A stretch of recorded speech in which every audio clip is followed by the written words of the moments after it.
It is time for our monthly live stream here at FaithWorks Marketing, where we help churches get their online presence as strong as it possibly could be to reach more people through their website, through social media, through search engine optimization, through Google Ads, and all that good stuff. And today I am joined by the man, Mr. Jason Young, who is looking good. Thank And you. Jason, thanks for being here, man. I appreciate it.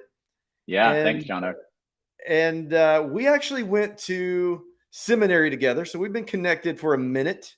Yep. And that makes, man, what did we graduated in like '06, something like that, I '07. finished in 2000. Oh, I finished way. I'm smarter than you. Well, you So you were you probably took all the advanced classes, so you stayed there a little bit longer. I did not. I took the easier ones so I could get out. yeah. So I don't. Yeah, I'm. Didn't do so hot in Hebrew. Didn't do too hot in Hebrew or Greek or Yeah, Spanish in those. high school for that matter. So Yeah, yes, they could put a whooping on you. I took an extra minute or two. So, uh, but anyway, so Jason helps churches and companies. I've got your bio here in front of me, which is really Oh impressive. no. And so I'll just share it with everybody. So Jason's worked with lots of churches. Now he's serving as an author, a consultant, a coach, a professor, a keynote speaker. He's done some doctoral work in the fields of hospitality and leadership trauma, which is interesting. He's got 6 books out, and we're going to be talking about one of those today, The Comeback Effect. And JC, you're in Atlanta. Where are you living these days? I mean, you don't have Yeah, to give on us the your east. address, but On the east side of Atlanta. I'm like halfway between Atlanta and Athens, so just kind of nestled right there. yeah. All right. Cool, man. Well, dude, thanks again for joining us. And we're streaming out here to literally dozens and dozens of people, tens and tens of people. Mm. Um, so, anyway, man, this stuff is good. I love this, and what I wanted our audience to get out of today is just, I don't know, man. I think we've all got to be reminded to remember what it's like to be the new person. I think it Hmm. is so easy to forget. I used to beat this drum when I was a youth pastor and a family pastor. I just reminded everybody, like, look, it is so easy to forget. You guys have been coming to this church for 10 years, and you have forgotten what it's like to be the new kid, and you forgot what it's like to have to come in and not know anyone. And so you're like reading the posters on the wall just to not feel awkward. And man, I just, beat that into their heads because I'm like, look, they're going to go somewhere else if they don't feel welcome and comfortable. And they're scared out of their mind if they're coming in here not knowing anybody. And so I know for me, that came honestly, I got that kind of honestly because um, I grew up as a pale, redheaded child with a mullet in Mm. rural Georgia. In fact, such a mullet that we ended up, my family, kid you not, ended up on the cover of both the Awkward Family Photos 2021 calendar and the Awkward Family Photos card game. Like Mm. that's how big my mullet game was in the 80s. And so that did not come without some bullying and some some bruises, and some picking on. So I went to the school of hard knocks, Jason, Mm. and I've seen that picture. I, Oh yeah, yeah, straight up stud. it, That's straight it's up stud. you can get your signed copy at Kohl's and other fine booksellers. So so for me, it was kind of like the just the passion to make everybody feel comfortable was birthed out of me never feeling comfortable and me Yeah. just being this insecure little kid that didn't have a lot of friends and wanted somewhere to belong. And I found a youth group when I was in high school, and these kids were nice to me and totally changed my life. Youth pastor was Hmm. awesome. The students were nice to me. They, brought me in, and I finally had friends that I trusted, and so that stuck with me, and so that was my philosophy in youth ministry. So I guess one of my questions was just going to be, why did this hospitality become such a big deal to you? Was it just always a big deal? Was it something from your family, traumatic childhood experience like me, getting picked on for a mullet? Where did this come from, man? So I didn't realize my mom works in medicine and my dad has been in the automotive industry, and in their own way, they've always prioritized people. And so one of the things I picked up, I didn't realize it over the years and into adulthood, was the way that they spoke about patients, guests, customers, was with this care and with this priority. And I guess I just picked up on it. So that's one piece. The other piece, I've always kind of had this, I don't know, affinity is not a good word. I always kind of had this bent to paying attention to experiences. I didn't know what I was doing at the time. I was just very observant, taking it all in, formulating opinions. Well, then kind of going into the church world, I began to factor those into, student ministries where I started. And then, I started getting more responsibilities. And then eventually I got a role that was dedicated to creating experiences, at a campus for 15,000. And it just began to kind of snowball. And the more I did it, the more I realized how impactful it is. And to your point, the more comfortable we make people feel, the more likely they are to come back, which brings up an interesting thought. And you said this earlier. Sometimes, if we're not careful, in our attempt to make people feel uncomfortable, because it's how we define being comfortable, we actually make them feel uncomfortable. So the word comfort, it's not up to me to decide what makes them feel comfortable. It is up to me to pay attention to what makes them feel comfortable and then adjust. So that's one thing. The second thing is, on the comfort level, I think the further away we get from the first time we experience something, the more numb and immune and familiar we can be to that. It's like last night, there's a kid in our neighborhood, and where my son goes to school, this kid is starting. So it's his first day, first time at this school. And so my son and I were talking last night, and I said, remember when you first started that school? And he's like, yeah. I said, do you remember like what you were most nervous about? Yeah. What? The friend part. What will people think? Kind of da da da. I said, well, that's what he's thinking. I ran into him last night, he and his mom, when my wife and I were walking. I said, that's what he's thinking and feeling too. So today, when you sing, make sure that you see him, not notice, but you see him. You speak to him. You invite him to sit with you at lunch. I'm not asking you to be BFFs, but what I'm asking you to do is to just that initial, because guess what? Not only will he appreciate it, but his mom, who's very nervous and anxious, will also appreciate it. All that to say, we have to pay attention to how people feel. And sometimes what we prioritize is how we feel or how we think they feel versus truly understanding how they feel. So all of kind of my parents and experience kind of brings me up to current day of like, that's kind of how I got here and how I still think and feel about it, if that makes any sense. No, that makes perfect sense, and that's good, man. And you hit on something that I'd kind of highlighted in the book, and I was going to get to it, but you mentioned it, so we'll go ahead and I want to go ahead and ask you about it, because I just thought it was really good. It's in the chapter talking about knowing the guest, Yeah. and this is something that I've never heard anybody talk on except you, and I just think this is great because it's been something that's always been in my head, because Mm-hmm.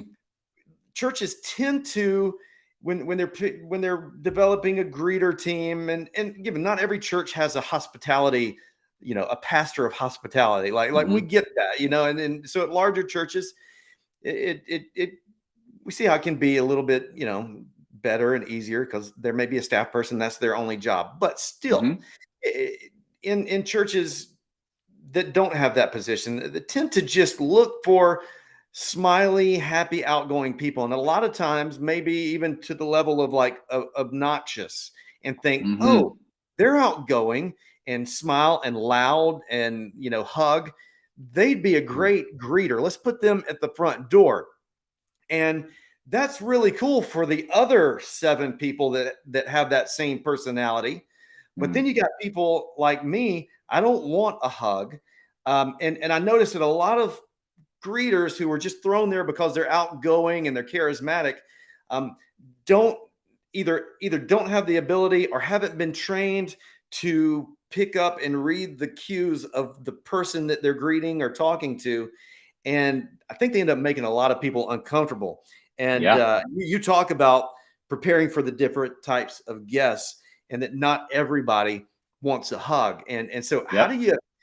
So what do you do though? What does the pastor do? What does the church leader do? He's got a hard time getting volunteers anyway. He certainly doesn't yeah. have the time to do a psychological profile on every greeter and figure out, you'd be better at the coffee bar. So what do you do? What advice do you have for them?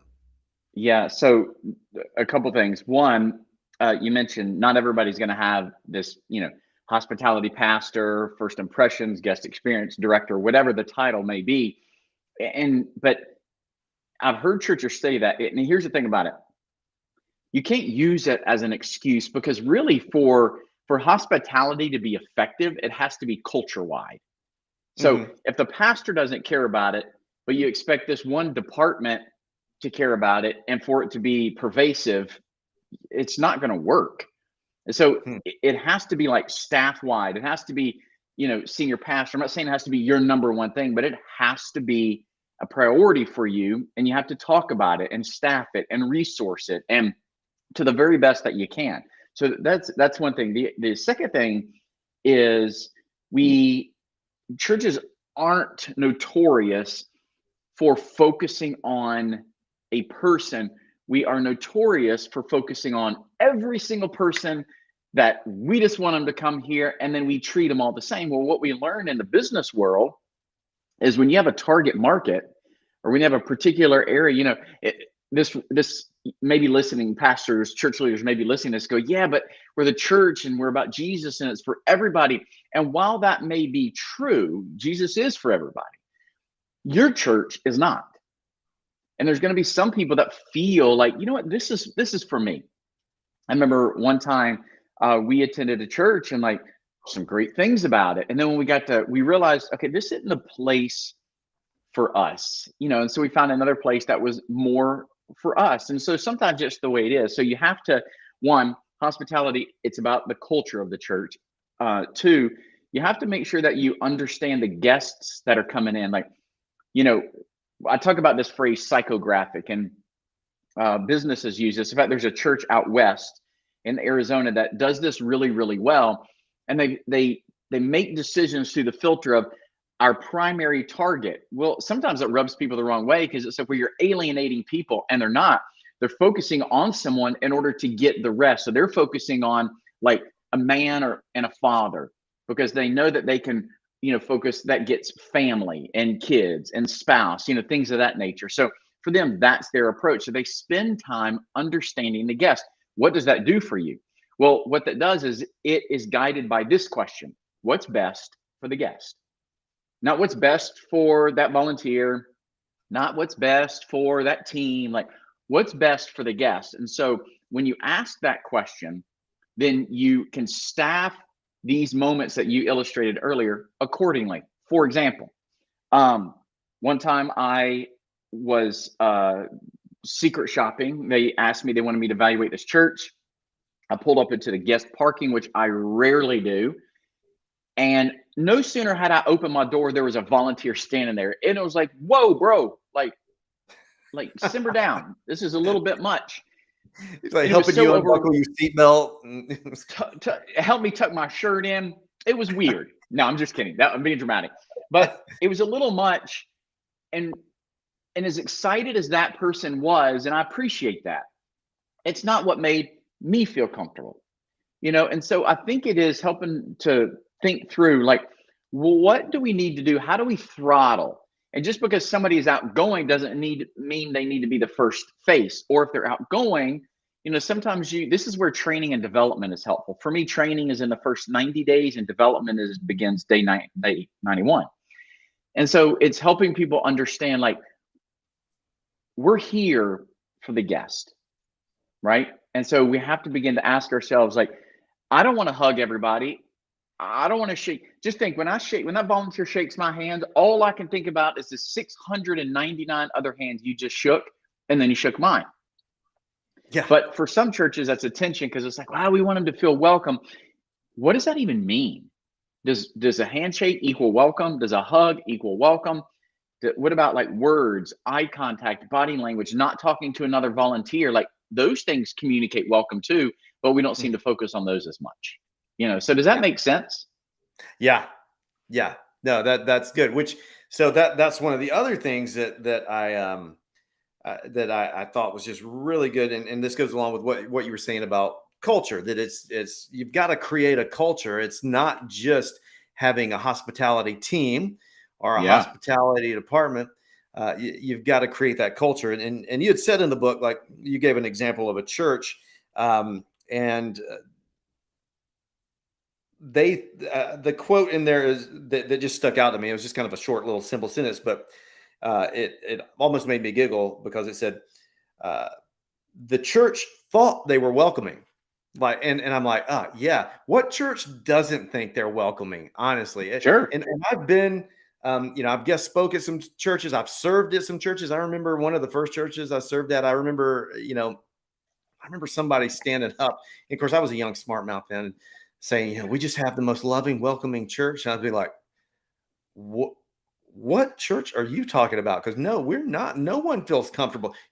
People Yeah. have been nice and welcoming to you, but you've been going here 100 years, and Yeah. the people who show up feel kind of stared at and don't feel like they fit in. But I don't know of any church who would be like, yeah, we're pretty rude. We just don't care. So how do you create the culture? How do you Mm. do you have to convince the church? Maybe it's unnecessary, but does the church need to realize that they're really not that welcoming before they can start to become welcoming? You know, um, I think sometimes we complicate this and think about places that, if you're watching or listening today, like you like to shop, you like to shop at places that make you feel comfortable, that make you feel comfortable in a way that make you feel comfortable, not them, right? And so what does that look like? And I think in the church, when we think culturally, first of all, the pastor and the pastoral staff have to care and actually have to be hospitable to each other and to the staff, Hmm. right? And so if you're not doing that internally, then you can forget it being sustained externally. You may get a few bumps, but you're not going to sustain a remarkable experience. So that's one thing. Like there has to be a care, and sometimes I've realized some churches think it's a DNA value, but it's really an aspirational value. We want to be a caring place. We're not currently a caring place, even though we think we are. So sometimes it's just putting it on the radar. Sometimes it's a priority thing, but it's got to be practiced on the pastoral staff level, and then it has to be demonstrated in front of and to volunteers. The guest experience is simply an overflow of the volunteer experience. So if you're trying to get a great guest experience without a great volunteer experience, you're going to struggle, because great Yeah. volunteer experience is simply flowing over and the guest experience what they experience with you, right? Or the volunteers overflow and the guest experience is what the volunteers experience. And so it's kind of this cascading effect. It takes time, but it takes intentionality. And I write in there, intentionality is rarely convenient, but it's always meaningful to the other person, right? And so this is work that matters. And so, you have to think, all right, what does it look like for us to be hospitable to each other? What does it look like for us to demonstrate hospitality to our volunteers? What does it look like for us to demonstrate hospitality to, I guess, here's what I'll say. And this, some people disagree with this, totally fine. The volunteer experience is more important than the guest experience. And and Hmm. so a lot of churches I work with, they hire me to help with the guest experience. And in our exploration, we discover the volunteer experience is not very good, and they are absolutely connected at the root. So culturally, The pastor, the pastoral staff, the staff have to care, and they have to demonstrate this to each other. They have to then demonstrate it to their volunteers, who then demonstrate it to the guest. And it takes time, but it requires intentionality. That's good. That's good. And yeah, I would agree, because it's gonna trickle down from, yeah, I mean, from the top. I think you even mentioned that it's got to start at the top. And I've known, and of course, a lot of my experiences in or most all of my experiences in youth ministry, but I think about different teenagers over the years who have gone off to serve at different summer camps, and they've gone to be leaders at different summer camps. And when you ask them how it's going, uh, the ones there's been some that are in these situations where, man, they're getting them up at 5, they're just working them, and it's fine for them to work hard, but these kids are exhausted, and they're not treated like they're just not really loved and encouraged. They're just treated like workers, and that's all they Yeah. are. And so then you ask them about camp, and that's all they talk about is just how miserable they are, and how, hungry they're not getting enough food, they're not getting enough sleep.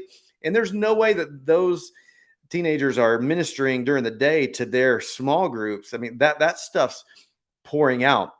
But then I Sure. know some other teenagers, they're off at some camps that I know those leaders, they have, a pastoral counselor on staff that's pouring into those other staffers, and to their volunteers. And I mean, you ask them about, hey, how's it going, and they start telling you how awesome the worship is, how they're connecting with these students and stuff.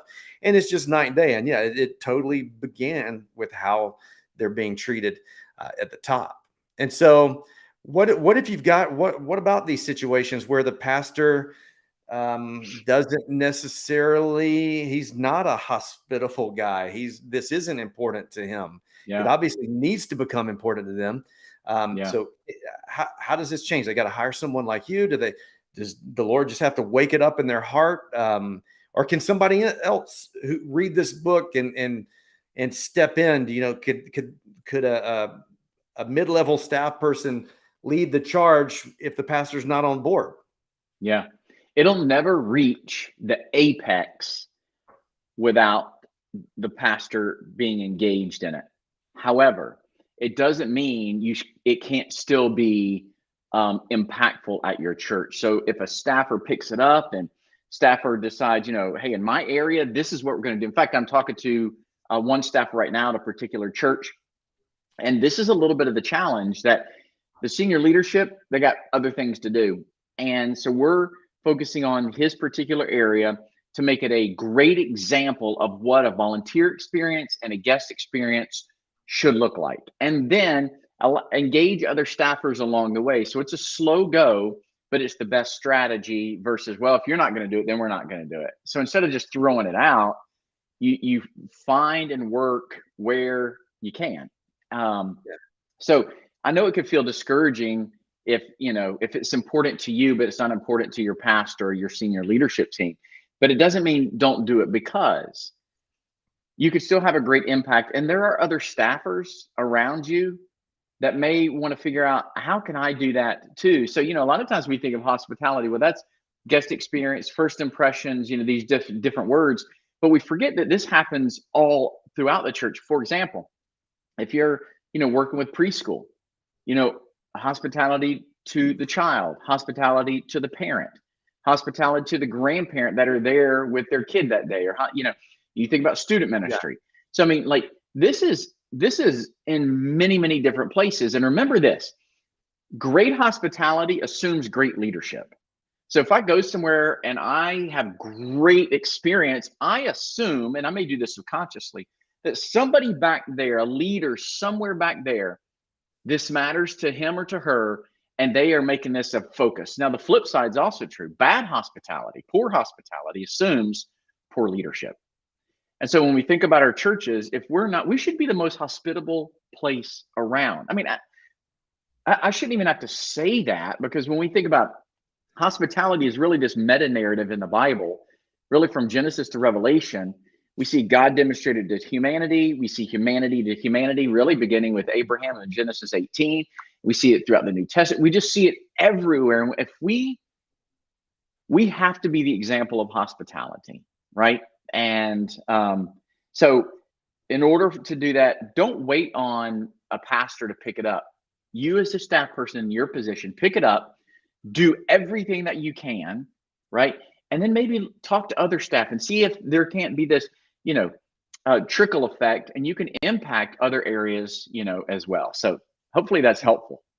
Oh yeah, no, that's good. That's good. It reminds me of because I'm thinking about like, okay, well, why? Why is this such a big deal? But I think it was Doug Fields. He was a youth pastor out at Mhm. Saddleback. I think it was him who said this. Maybe not, and I'm sure other people have said it, but or something along these lines. But he used to always, when I would hear him speak or different podcasts or whatever, he would say, people or teenagers and people have to feel like they belong before they will believe, Yeah, before they believe anything that's coming out of our mouth, before they believe the truth that we're speaking to them, they'll believe the Bible that we're teaching them. They've got to feel like they belong, because yeah, if they're just nervous and uncomfortable and insecure and have a bad experience, they're not hearing a word that comes out of anybody's mouth. And so yeah, they've got to feel like they belong before they'll believe a lot of times. And so I think that's why yeah. that's why this is huge. So Well, um, you know what, Jono, you brought up something. Sometimes we expect people to behave a certain way, like us, when they come and experience us, right? And so when we go back to thinking about knowing the guest, and then what you just said about the belonging part, when we back up kind of from our staff roles, we have to ask the question, like, what does that even mean? Like, and sometimes we just have to think about it personally, like, okay, when I want to belong to, or when I belong to, like, what does that mean? I'm known, mhm, or I'm not just noticed, I'm seen, or I feel that someone cares about me. You didn't ask this question, but this may help give context. For me, so much of this is not just based on biblical elements, it's actually based on brain elements. And if you're a staffer, a church volunteer, and you're listening, one of the reasons this is really important is actually how God made the brain, and it relates to belonging and how people feel. Remember this, that emotions drive people and people drive performance, right? And so when I say performance, I'm not saying you're performing on a stage for people to like to applaud, but you're doing things. Well, what drives that? The person. What drives the person? Emotions. Well, how do we know that? Well, when you look at a profile of the brain, in the middle of the brain is that limbic system, right? And that's where all emotions are housed. Well, the front of the brain is this prefrontal cortex, where rationale, logic is happening. Well, if there's a stimulus, so it comes into the nervous system, spinal cord, it hits the limbic system first. So we feel first. And we may or may not ever get whatever just happened to the front of our brain to actually logically think about it. So when people come and experience your church, they feel first. hmm, That's why emotions drive people. It's just the way the brain is made. And you're not going to change that. It's just how God made the brain. So when we think about creating these experiences, hmm, that's why when we think about the guest, we have to remember how does a guest feel?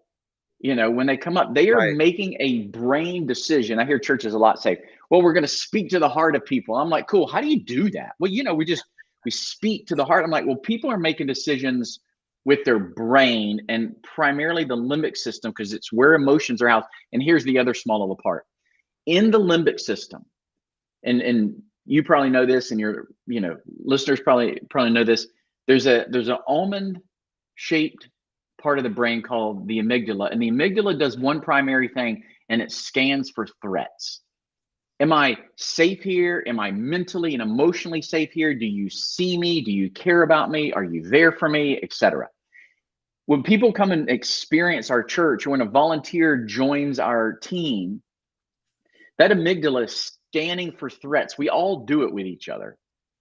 And if they don't feel safe, I'm out, right? That's where we get our fight, flight, and freeze, Yeah. that language comes from.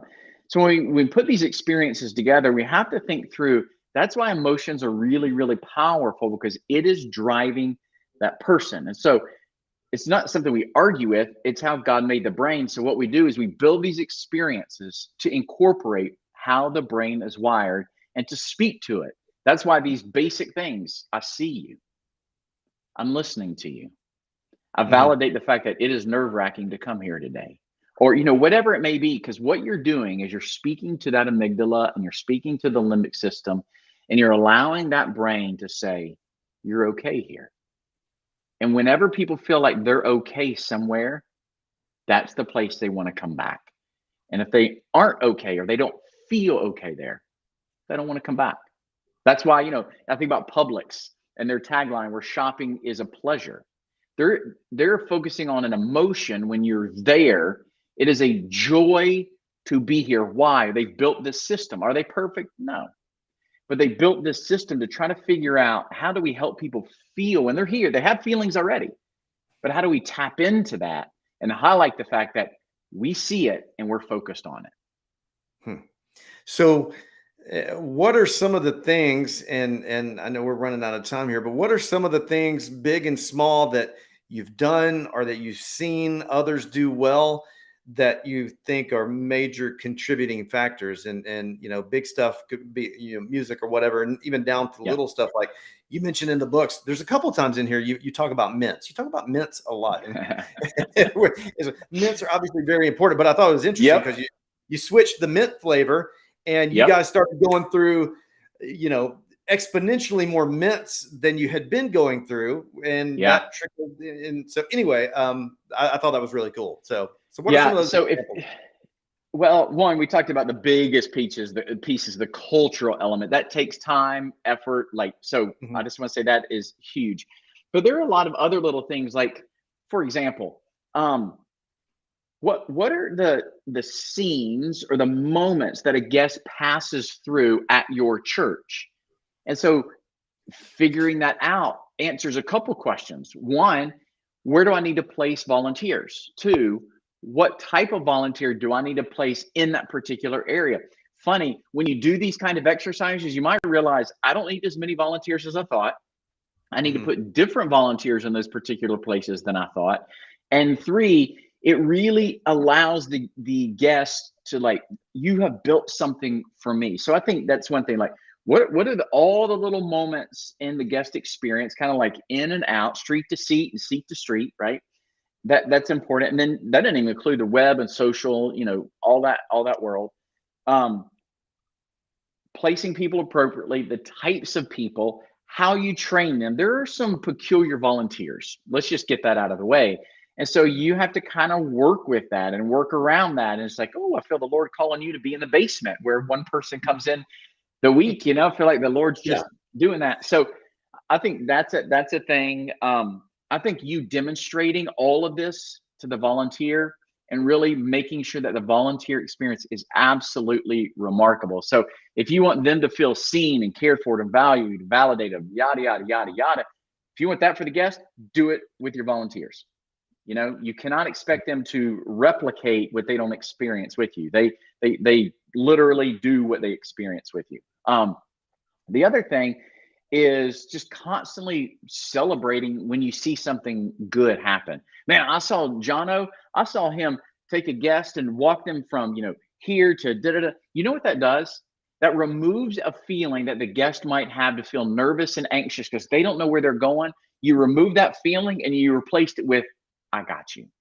And you know what? That's why we're here. So, Jono, celebrate, so it's paying attention and celebrating those things because people go, oh, that's what we're supposed to do. Like, I can do that versus you Yeah. telling people, there's kind of that thing. So, those would just be some, super quick things, and working with churches. I see some do it really, really well, and I see some do it poorly. Maybe the other thing I'll add, and then I'll be quiet, is sometimes we live hurried moments, and a guest just assume that their life is hurried.